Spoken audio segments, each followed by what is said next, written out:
Raver Cruz, binati ko sa livestream nila ni Julian. Nasa hot seat ngayon ng kapuso actor na si Raver Cruz matapos kumalat sa X ang kopya ng livestream video nila ng girlfriend niyang singer-actress na si Julian San Jose na kinunan nitong March 16.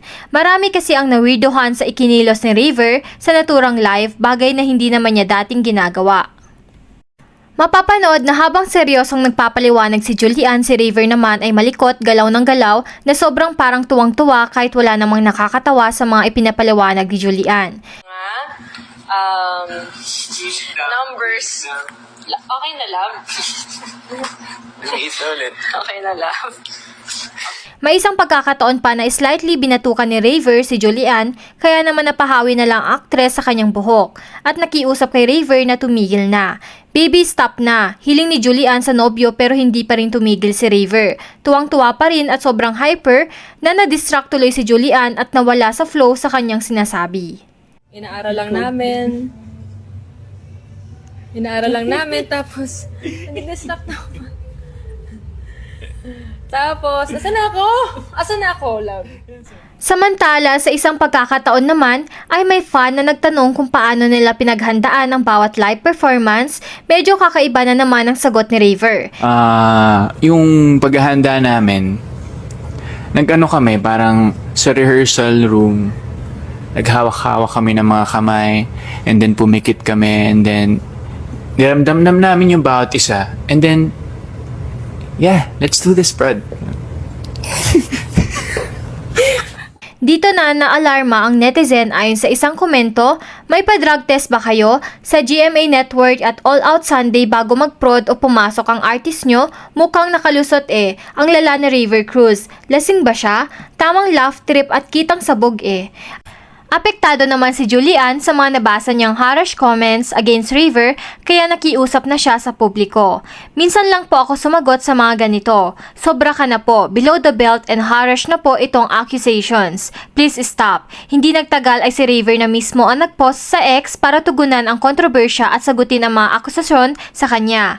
Humingi rin siya ng paumanhin. Sa mga hindi nagustuhan ang ikinilos niya sa livestream nila ni Julian, narito ang actual statement ni Raver.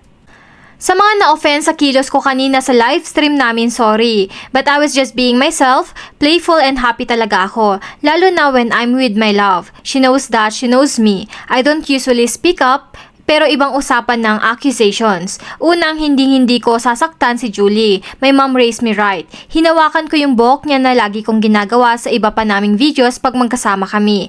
Pero kung iba po ang dating sa ibang tao, wala na po akong magagawa doon. I respect Julie. Sobrang-sobra and sobra ko siyang mahal. Pati sa family niya. Pangalawa, may respeto ako sa trabaho ko at sa mga katrabaho ko. Hindi ako gagawa ng makakasira doon. Sana matuto rin tayo rumespeto sa iba at maging malawak ang pag-iisip. Salamat po and good night.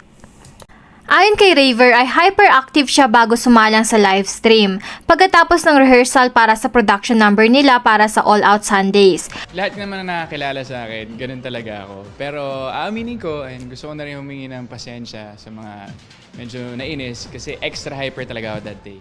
Ayon naman kay Julie, mababa ang kanyang energy noon dahil leader siya ng kanilang team. Stress daw siya dahil sa mga technical difficulties sa rehearsal. Kaya daw ay nag-extra kulit si Raver para ma-lift ang mood at mapataas ang energy ni Julie. Ang dami ko iniisip, tapos hindi pa maganda yung pakiramdam ko, tapos na-stress talaga ako. Pero kung ano si Rhea, siya po talaga yon. And para malinaw lang din sa lahat na wala pong ganong klaseng, wala pong ganon. Para din sa yung mga nagmamahal sa Juliverse. So para at least klaro din.